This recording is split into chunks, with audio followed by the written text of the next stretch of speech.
2023 wasn't a good year for the Carolina Panthers, but I'm trying to make 2024 a better one for myself. Get started on your resolutions with Factor so you're ready for the new year.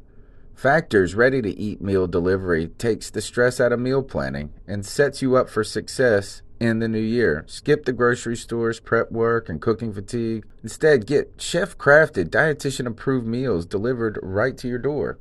With over 35 meals to choose from per week, including keto options, calorie smart, vegan plus veggie, and more, plus over 55 weekly add-ons, you'll have a ton of nutritious and flavorful options to kickstart your resolutions. Skip that overpriced takeout trap. Factor is cheaper and way more delicious than takeout. Get chef-crafted, restaurant-quality meals delivered right to your door, and they're ready to heat and eat in just 2 minutes, which means more time for you.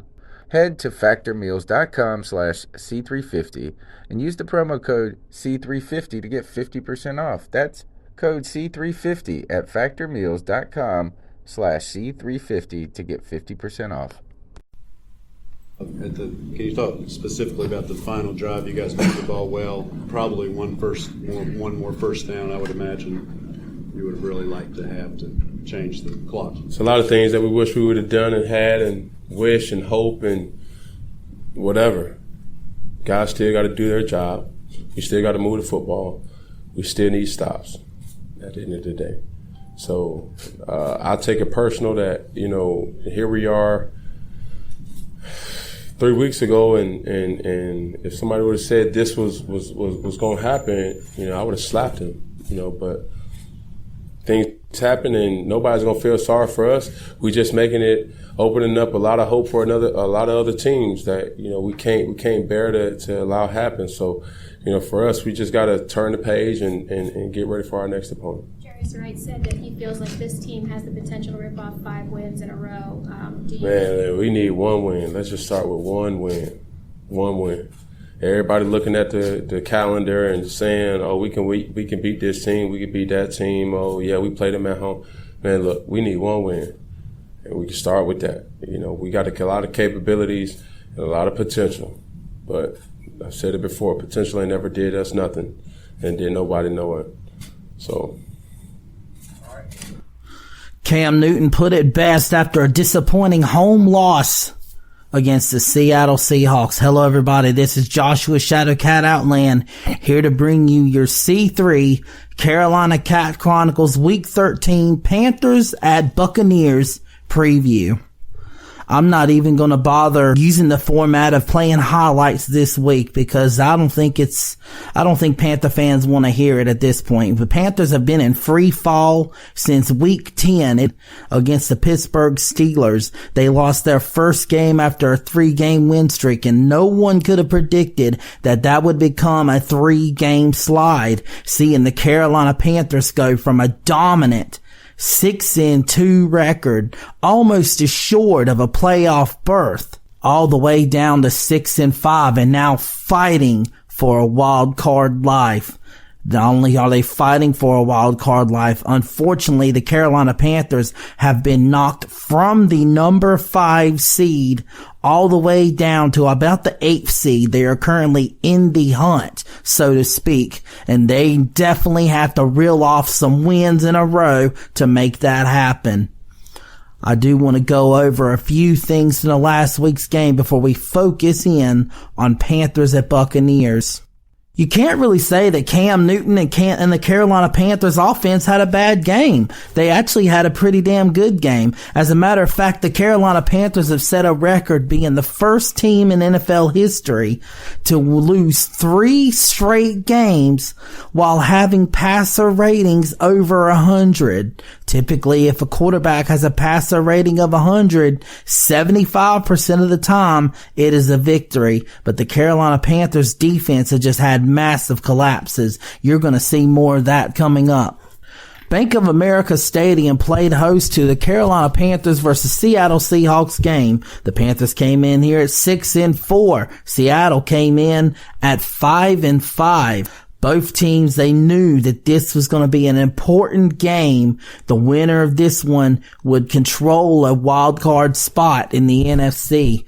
The Carolina Panthers, this was an absolute must-win game, and unfortunately, we are forced to see the results of what happens when the Carolina Panthers do not capitalize and win a must win. Now this has basically forced them into a playoff scenario where every single game going forward is considered not only a must win, it's something even more important and dire than that. I believe that one single loss over these next 4 games can cost the Carolina Panthers a playoff spot.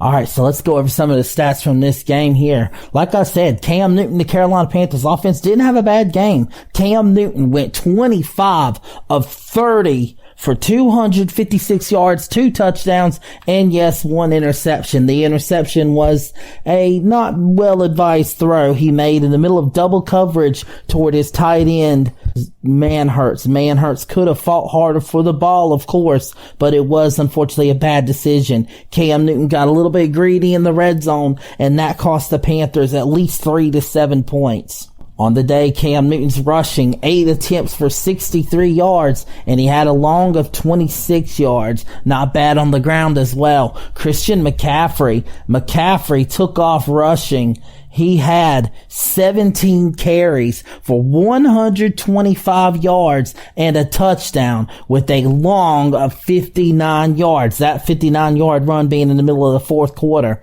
In the receiving game, he was just as explosive. He had 11 targets, made 11 catches for 112 yards and an extra touchdown. That touchdown being on a wheel route. It's a wheel route, as Clay Matthews likes to say it. He also had 3 fumbles to go along with his 2 touchdowns. Luckily, none of those fumbles were lost. That could have been even more devastating for the Panthers if they had been. DJ Moore exploded for the Carolina Panthers, catching 8 passes on 9 targets for 91 yards. No touchdowns though. Curtis Samuel would find his way into the end zone. 1 rush for 25 yards, and he had 2 catches on 2 attempts for 17 yards and a touchdown. That touchdown was 1-on-1 with Shaquille Griffin. He put Shaquille Griffin into the turf and made an easy catch for the touchdown.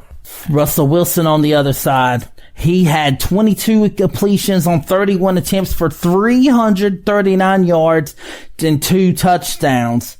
He was pretty much contained in the pocket with only 3 carries for 4 yards, along with 7 yards on the day. Chris Carson, Mike Davis, Rashad Penny, one of the best running back tandems in the NFL, and they got held to under 100 yards. You would think that would be a victory for the Carolina Panthers. Unfortunately, the defense seemed to just fall apart, especially after Dante Action Jackson, the phenomenal rookie cornerback for the Carolina Panthers from LSU, sustained a quadricep injury on the very first play of the game. They stuffed a rush, and immediately he went down with the quadricep injury, and he would not play the rest of the game. The Panthers' backup plan in case of an injury to Sean Jackson or to Dante Jackson, not a very good one. They decided to play Captain Munnerlyn and Corn Elder in his spot, and both got toasted, roasted, burned, whatever word you want to call it. It was horrible for the Carolina Panthers secondary. They got roasted early and often by Russell Wilson, who blew up for over 330 yards when he had only been averaging about 200 going into this game. I don't really know what else you can say about the Panthers defense. They have fallen off a cliff, and a lot of that has to do with Dontari Poe. He really has not been performing up to the task he was expected to when he was brought into free agency by the Carolina Panthers this year. You did notice the run defense did seem to improve when Kyle Love was inserted in place of Dontari Poe. That very well might continue, especially against a team like the Tampa Bay Buccaneers. In the end, the Carolina Panthers had a chance to steal this game with a field goal. Instead, I personally think they should have been a bit more aggressive on that final drive. They tried to settle for what was a 52-yard field goal, and he missed it wide right. It never even come close. It didn't do the hook to the left that would have brought it in and would have allowed it to be hit from 70 yards. Unfortunately, that would give the ball to Russell Wilson in great territory, and a great pass from Russell Wilson to David Moore would be caught, and that would seal the game for the Seahawks in favor and doom the Carolina Panthers from what was a 6-2 record all the way down to 6-5, and now fighting for their playoff life. Moving forward here to look at this week's game, if there's any chance for the Carolina Panthers to find their footing and retrace their steps and get back to winning football, it is this week. The Tampa Bay Buccaneers come in here. They did have a victory this past game, but Jameis Winston is the quarterback. He remains turnover prone, and the Carolina Panthers, especially if they get Dante Action Jackson back this week, can stand to make some capitalization happen on his turnover proneness and hopefully make some picks happen and give the Panthers the ball in great field position. Looking at the Tampa Bay Buccaneers injury list, there are quite a few big names on here. Quan Alexander, Vernon Hargreaves III, O.J. Howard, Deshaun Jackson, Levante David, Ronald Jones, their running back, Jason Pierre-Paul with a knee injury. Those are several injuries for the Tampa Bay Buccaneers. Probably the biggest one I see, Jason Pierre-Paul. He left the game last week with a knee injury and is unknown if he will be active for this week's game against the Carolina Panthers. Also, another one to keep in mind, Levante David. He's missed the past couple of games now with a sprained MCL, a right knee MCL sprain, and it has not been seen if he will be playing against the Carolina Panthers this week. That could be a big one. There goes most of the Buccaneers rush and defense, period. On the Carolina Panthers side, something to watch. Chris Manhurst, he's got a foot questionable injury. That means Ian Thomas will be playing in place of him. Damiere Byrd, he has a broken arm now, and he has now been put on injury reserve. I personally don't think that he'll play another down for the Carolina Panthers after this. It's a damn shame. He reminds me of David Geddes. So much potential, but he was just too darn injury prone. Devin Funchess, another player. But you know what? I don't miss Devin Funchess as much as I thought I did, because DJ Moore has really stepped up in his stead and is proving that he could be a bona fide number one wide receiver for the Carolina Panthers and Cam Newton. The biggest name I see here on the inactive or the questionable list, the injury list for the Carolina Panthers, is Dante Jackson. And I dare say that if Dante Jackson had not been injured last week, I do think the Carolina Panthers would have won against the Seahawks. So I definitely hope he is coming back for this game. Looking forward into this game, the team rankings between the Buccaneers and the Panthers. Carolina Panthers have a home record of now 5-1. Unfortunately, they watched that home record. They had 10 straight wins at home coming into last week's tilt against the Seahawks. Unfortunately, that slipped away, leaving them with a 5-1 home record. They have a 1-4 away record, and this is where I'm a bit concerned. They're going to have to get over those road woes in order to make a playoff berth happen. They're going to have to go at least 2-4 on the road, or they're going to have to make that record 2-4 on the road against Tampa Bay in order to make this playoff push. Tampa Bay has a home record of 3-2, so they are vulnerable at home, but their away record is a 1-5. They're basically the exact opposite of the Carolina Panthers, and they are very vulnerable. Even at home, it's not totally home field advantage. Like I said, if there's one game that the Carolina Panthers can get right in, it is this one. Points scored by the Carolina Panthers, 287th, which is 10th. The Buccaneers, on the other hand, 294 points scored, which is 9th in the NFL. Points allowed, Carolina Panthers have allowed 282 points, which is 20th in the NFL. Meanwhile, the Tampa Bay Buccaneers, 338 points allowed, which is 31st in the NFL. There's only one team that's allowed more points in the NFL this year than they have. Takeaway differential, the Carolina Panthers, over the past couple of weeks, they were +6. They have now fallen to +4. They're still top 10 in the NFL with the turnover differential. Meanwhile, the Tampa Bay Buccaneers sit at -21 in their takeaway turnover differential, and they are the worst in the NFL. This tells me the Carolina Panthers, they have a chance to make some turnovers happen. They can hold on to the ball themselves, and that could be the difference in this game. Carolina Panthers passing yards per game, 232 passing yards per game. That is ranked 21st in the NFL. On the flip side, Tampa Bay comes in 355 yards per average a game. That is tops in the NFL, just as it was the last time they faced each other. Carolina Panthers rushing yards per game. They are 138 yards per game. That is third place in the entire NFL. So they are very good at running the ball. On the flip side, Tampa Bay Buccaneers averaging just under the century mark. 98 yards per game, which is only good enough for 26th in the NFL. That speaks through a promotion of running back, so to speak. Most running games, most of the time when a team hits over 100 yards rushing or close to 100, it's almost assuredly a victory. That just goes to show the way the new NFL is.